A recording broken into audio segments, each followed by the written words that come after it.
Hey there my friends, my name is Calvin Augusta and I want to thank you for checking out this video. I want to also thank you for listening and for watching this chapter of the day from the scriptures. Now I pray that this message is going to be a blessing to you, to your family as well, and that you feel encouraged.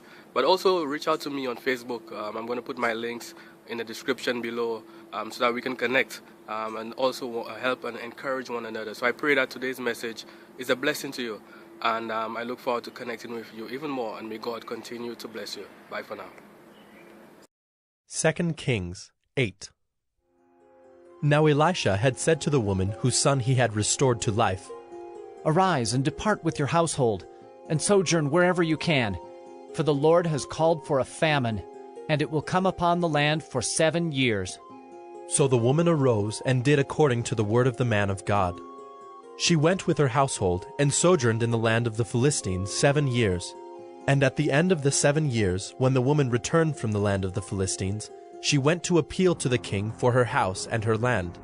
Now the king was talking with Gehazi, the servant of the man of God, saying, "Tell me all the great things that Elisha has done." And while he was telling the king how Elisha had restored the dead to life, behold, the woman whose son he had restored to life appealed to the king for her house and her land.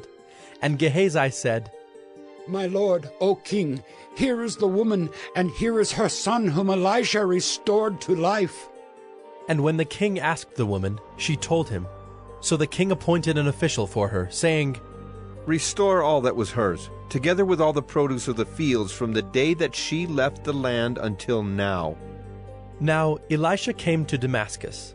Ben-Hadad, the king of Syria, was sick, and when it was told him, "The man of God has come here," the king said to Hazael, "Take a present with you, and go to meet the man of God, and inquire of the Lord through him, saying, Shall I recover from this sickness?"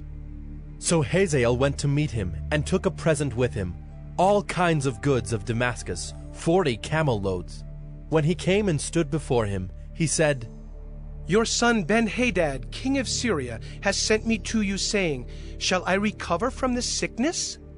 And Elisha said to him, "Go, say to him, you shall certainly recover.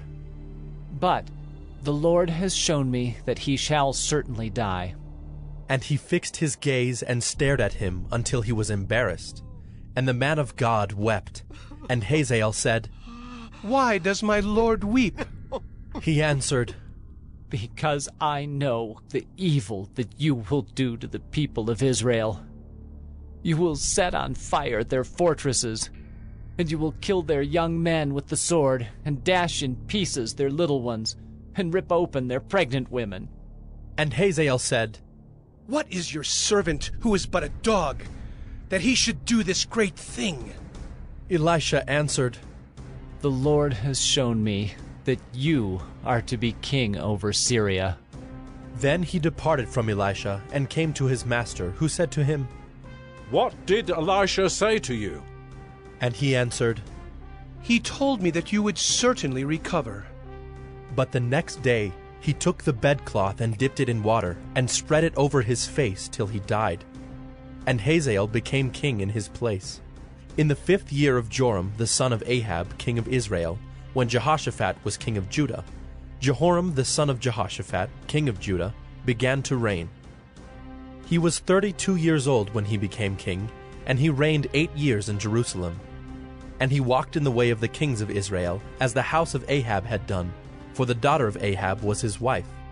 And he did what was evil in the sight of the Lord. Yet the Lord was not willing to destroy Judah for the sake of David his servant, since he promised to give a lamp to him and to his sons forever. In his days Edom revolted from the rule of Judah and set up a king of their own. Then Joram passed over to Zair with all his chariots and rose by night, and he and his chariot commanders struck the Edomites who had surrounded him, but his army fled home. So Edom revolted from the rule of Judah to this day. Then Libnah revolted at the same time. Now the rest of the acts of Joram and all that he did, are they not written in the book of the Chronicles of the kings of Judah?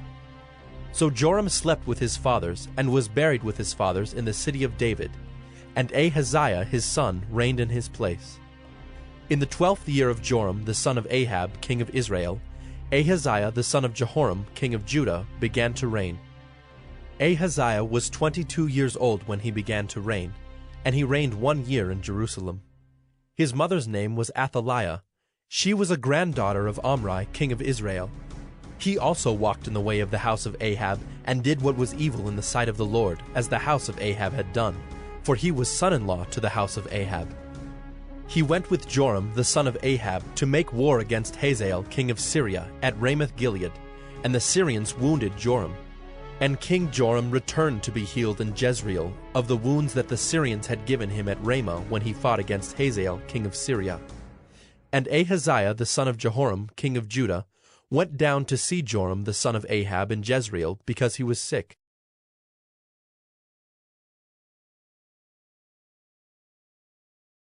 Hey there, my friends. My name is Kelvin Augusta again.